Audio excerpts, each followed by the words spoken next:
Good morning everyone, welcome back to UK Here We Grow. Beautiful day on the plot today, but it's not going to last. We have got rain coming, so I want to get over here today and take advantage of the little spell of good weather that we are going to have. Today I'm going to be repotting this little fig tree. Alright, now this is not just any old fig tree, this is a rather special one, especially to me. I'll tell you a little story about this. A couple of weeks ago I got a phone call from my uncle, and he phoned me up and said, "Brian, I've got a fig tree here, do you want it?" "Yeah, sure, I'll have a fig tree." He goes, "Well, this is your granddad's fig tree." So I was a little bit taken aback by that. I said, "My grandfather's tree." I said, "How? What? That's crazy." I said, "You still got it?" And he said, "Yeah." So I was delighted. Now, I remember being so high, maybe 6, 7 years old, I suppose, many moons ago now, going around to my granddad's house and let's say relieving him of his ripe figs. He used to infuriate him. But this thing was like, it was 10 feet tall. It was hanging over the garage. You can still see the remnants of the old stump here that's been cut away. In fact, I think it's probably had 2 or 3 big growths in its time. So this thing it's got to be over 30 years old, maybe 35. Quite remarkable really. However, it's been in this old sort of cut down barrel for about 10 years, and although it does produce quite a nice sort of canopy of foliage, the fruits tend to drop off as soon as they arrive, so they don't even get to ripening stage, and that's sort of telling me that the plant is saying, "I'm starving, so we need to get it shifted into a new container, refresh it, and hopefully breathe some new life into it." I have pruned it a little bit and took out a lot of the spindly growth that was growing in the middle, and sort of left it in that sort of shape. So I went over to Oakland Gardens, phoned up Lee and said, "Lee, look, I need a container big enough to take this thing, what can you do?" Well, on their website they stock up to 70 litre buckets. Lee, brilliant, he said, "How about a 130 litre one?" He come up with this. So yeah, fantastic, really good quality, solid. It's not going to rot. It's got pre-drilled drainage holes in it, and I'll come back to those a bit later on. So this is what I'm going to be planting it in. First job for me is to try and get this out of this old bucket. Now, where are we now? We're 3/4 of the way through February. This thing's going to be coming to life very, very soon. If you're thinking about doing something like this or potting on a fruit tree of any description, do it before it goes to bud. If you do it while it's budding, you'll kill the plant. It's as simple as that. So now is pretty much at the last opportunity I'm going to get to do this, and if I didn't do it, then I'd have to wait until winter later on in the year. So I'm going to come back when I get this out of the bucket, and we'll see where we go from there, because I think that's going to be a bit of a job. Okay, well that was a job and a half getting that out. I basically just cut through the metal band that was around the bucket with a cold chisel, and that sprung away, and then took all the old oak boards that make up the bucket, and they were rotten to a pair, so you know, it's been there a long time. Now I was thinking about knocking away a lot of the soil that's around this thing. I've decided I'm not going to do that. I can already see some of the what I call friendly fungi growing and working with the roots. We'll talk about that in a minute. But what I'm going to do is I've just been over and grabbed some of my compost that I've got. I've mixed that with some soil that I basically it's old sort of spent compost stroke soil that I grew all my potatoes in last year. Still got loads of horse manure and stuff in it, really good. So but for these sort of things that are going to be in buckets long term, if you haven't got your own sort of supply, John Innes number 3, okay, that's the one that's got a higher soil content and will give the plant nutrients over a longer space of time. So this is going to obviously be in this bucket now forever. So I'm going to give it a little bit extra. First and foremost, we're going to give it a little bit of blood, fish and bone. Not too much of this. We'll have some of that. I'm going to give it some of this volcanic rock dust, which is loads of minerals and things like that in there.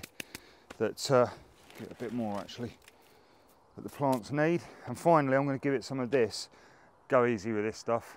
This is the 6X chicken pellets, but it's concentrated. Really good stuff. It's quite expensive, but this is the real deal as far as fertilisers and organic sort of manures go. So I'm going to give it a little bit of that. Plenty.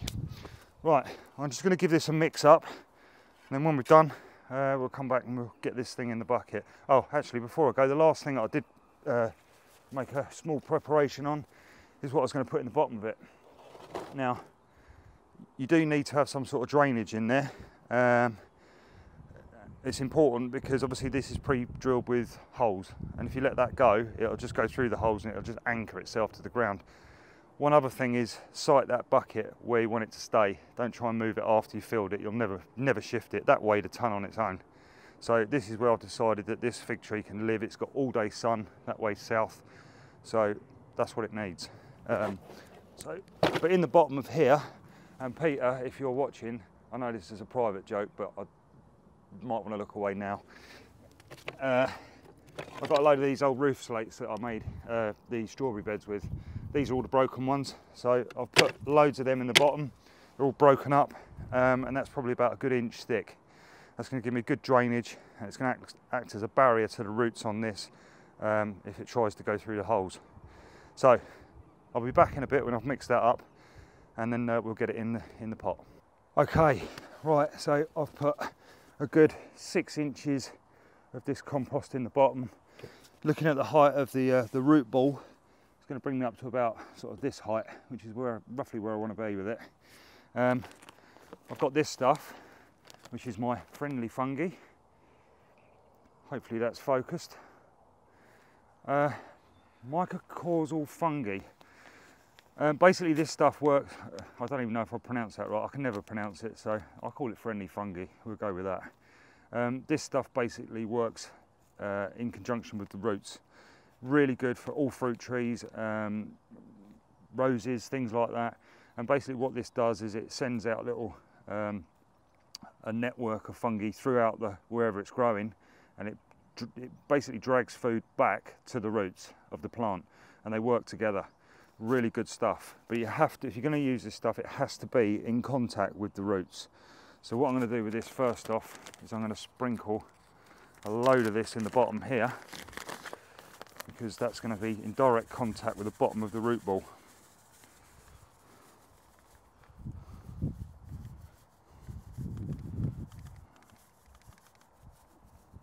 That'll do, lovely. Okay, I'll try and get a little bit more of that up and around the sides of the actual plant. So here we go, I'm going to try and lift this in now, and it weighs an absolute ton. Right. Oh. Beautiful.